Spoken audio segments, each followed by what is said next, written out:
NIAT의 영역이 매년 2014년 이후로 매년 바뀌고 난이도도 막 변칙적으로 들쑥날쑥하는데 과연 어떻게 공부를 좀 준비해야 되느냐. 근데 이제 뭐 그런 거는 간단하게 NIAT 영역이 뭐 물론 뭐 많은 영역이 바뀌었지만 기본적으로 갖고 가는 영역들이 있어요. 언어 영역이랑 추리 영역, 그리고 수리 자료 해석 영역, 그리고 작년에 또 이제 특별히 된 게 해외 정보나 대북 정보 이런 거 관련된 정보 역량 평가 이런 게 있기 때문에 보통 언어 추리만 합쳐도 한 30문항이고 수리 자료 해석이 20문항, 그리고 이제 작년에 이제 특별히 새로 이제 추가된 정보 역량이 30문항, 이것만 합쳐도 한 80문항이기 때문에 뭐 물론 공간 지각이라든가 또 이런 도형 추리 같은 거 알고리즘이 있는데 그런 것들은 이제 상당 부분 뭐 어렵게 나올 경우에 뭐 변별력이 좀 없기 때문에 일단은 언어 능력하고 추리 능력을 가장 기본적으로 여러분들이 공부를 많이 하셔야 되고, 특히 추리 능력을 공부할 때는 이제 논리학적인 거, 그런 기본 개념들, 그래서 제가 이제 특별히 강의를 할 때도 뭐 한 문제 한 문제 푸는 것도 중요하지만 뭐 여러 가지 논리학적인 기본 개념을 좀 숙지하고 원리적으로 좀 풀어가는 게 중요하고요. 그 다음에 특히 작년부터 이제 들어가게 된 게 그 30문항 좀 비중도 상당히 큰데 대북 정보나 해외 정보 또 수사나 법률에 관련된 이 정보 역량, 그 직무와 관련된 건데 그런 것들은 이제 일반 상식보다는 지금 뭐 여러 가지 남북 정상회담이나 북미 회담이나 뭐 이런 시사 관련된 중요한 이슈들, 그래서 북한의 여러 가지 상황이라든가 또 해외 관련된 상황들을 좀 정리를 하시면서 공부를 하셔야 될 것 같아요. 일단 뭐 정보 상식이라고도 하고 그 우리가 정치, 외교, 그리고 해외 정보라든가 대북 정보 관련된 것들인데 이걸 이제 또 어떻게 준비해야 되느냐. 그래서 뭐 제가 뭐 얘기를 해드리면 일반적으로 그 상식 그러면 뭐 굉장히 폭 넓고 양도 많고 그리고 시중에 나와 있는 책들이 너무 많기 때문에 그런 걸 중심으로 공부하기보다는 일단 그 한정된 영역이 있어요. 특히 국정원 직무와 관련해서, 특히 이것은 2014년 이전에 뭐 국정원에서 종합교양이라는 시험으로 한 100문항 정도씩 봤던 것과 유사한 상황이고, 또 이제 국정원에 관심이 있으신 분들은 뭐 당연히 좀 기본적으로 알고 있는 내용들이 있어요. 그래서 특히 북한의 뭐 정치 조직이라든가 북한의 여러 가지 군사 또 혹은 뭐 여러분들이 아시다시피 뭐 백두혈통이라든가 뭐 이런 좀 기구 또 명칭 이런 거 중심으로 좀 아셔야 되고, 또한 이제 군사 통일 무기 체계, 뭐 여러분들이 아시는 FB1B 뭐 미국의 전략 무기라든가 또 중국이나 러시아 무기라든가 시리아 내전 뭐 이런 테러와 관련된 이런 것들 중심으로 해서 시사성 있는 것들을 좀 정리를 하셔야 돼요. 그리고 만약에 일반 전문 용어를 하더라도 그것과 관련된, 예를 들면 이제 외교 절차, 이번에도 나오죠. 뭐 여러분들 아시는 남북 정상회담, 북미 회담 하면 예전부터 우리나라에 있었던 뭐 7.4남북 공동성명이라든가 7.7 선언이라든가 또 당연히 14 남북 공동성명이나 6.15 공동선언, 김대중 대통령과 노무현 대통령 당시에 했던 이런 것들의 내용을 꼭 살펴보셔야 되고,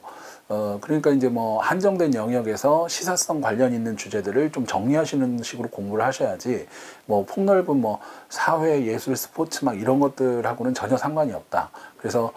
국정원의 직무와 관련된 것들을, 시사성 있는 것들을 좀 정리를 하시고, 특히 그래서 이제 뭐 5월, 6월 달 정보 역량 평가에 관련된 강좌들의 이제 자료를 많이 나눠 드릴 거예요. 그래서 북한 군사 혹은 해외 정보 또 이제 헌법 개헌과 관련된 이런 법률, 수사 절차 이런 거 관련된 것들을 좀 중심으로 해서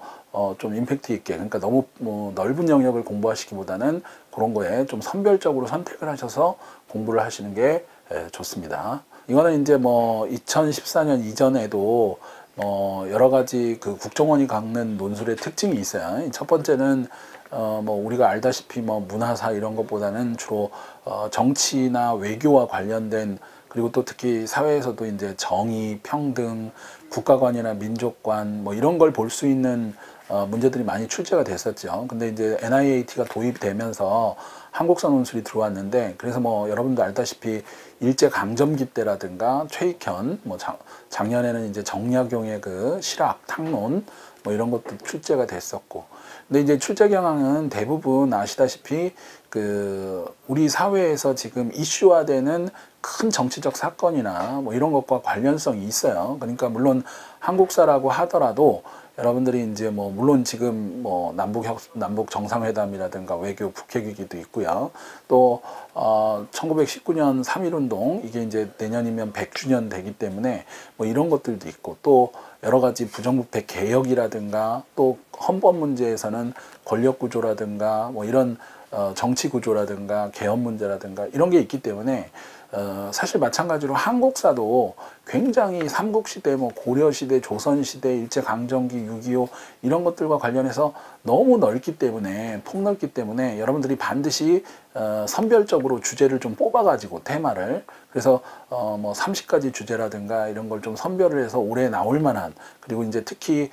작년 올해 걸쳐서 정치 외교적으로 이제 상관성 있는 좀 한국사들을 살펴보실 필요가 있어요. 예를 들면 2017년도에 나온 정약용의 탕모는 당연히 그 이전에 우리가 탄핵이나 촛불 집회와 관련된, 그죠? 그래서 이런 시사적인 문제와 관련 있는 한국사들을 좀 선별을 해서 보셔야 된다. 뭐 특히 지금 뭐 여러 가지 적폐청산이나 정치 개혁 문제도 있고, 또 남북 정상회담이나 핵위기도 있고, 그러니까 당연히 전쟁이나 또 한국 사상이나 한국의 인물들과 관련된 것들도 좀 쭉 정리를 하셔야 돼요. 그래서 아마 5월, 6월에도 제가 이제 뭐 특별히 강의하는 한국사 논술에서는 올해 출제 가능한 주제들 한 30가지를 뽑아서 여러분들의 그 글들이 어떤 특징이 있고, 그래서 그것도 물론 인원 제한이 있을 수밖에 없어요. 대면 첨삭 같은 경우에는 그 학생의 글을 또 퇴고하고 다시 살펴봐야 되고 시간이 상당히 많이 걸리기 때문에, 그리고 학생들마다 이제 각자 자기가 생각하는 여러 가지 가치관이나 주장이나 이런 것도 다양하고 특징들이 있기 때문에 한 사람 한 사람 보다 보면 어쩔 수 없이 시간이 많이 걸려서 한 20-30명 정도로 수강 제한이 있을 수밖에 없지만, 학생들을 상대로 해서 이제 뭐 한국사에서 나올 만한 주제들을 선별해서 강의를 하고, 또 퇴고한 거 열심히 첨삭을 해서 여러분들이 꼭 나중에 합격할 수 있도록, 그리고 이런 한국사에 대한 것뿐만 아니라 민족이나 국가 간 이런 것들이 좀 투철해야 나중에 필기 합격 후에 면접에서도 자기 의견을 좀 잘 얘기하실 수 있기 때문에 본인의 주장, 그리고 역사를 바라보는 관점, 그리고 또 선별된 주제를 좀 깊이 있게 좀 공부를 하는 게 필요합니다. 남은 기간 동안은 뭐 이런 것들을 좀 많이 열심히 준비를 하셔가지고 시험 때 좀 당황하지 않고 보셔야 좋은 결과를 얻으실 수 있을 것 같습니다. 네, 모두들 힘내시고 꼭 다 합격하시기 바랍니다. 감사합니다.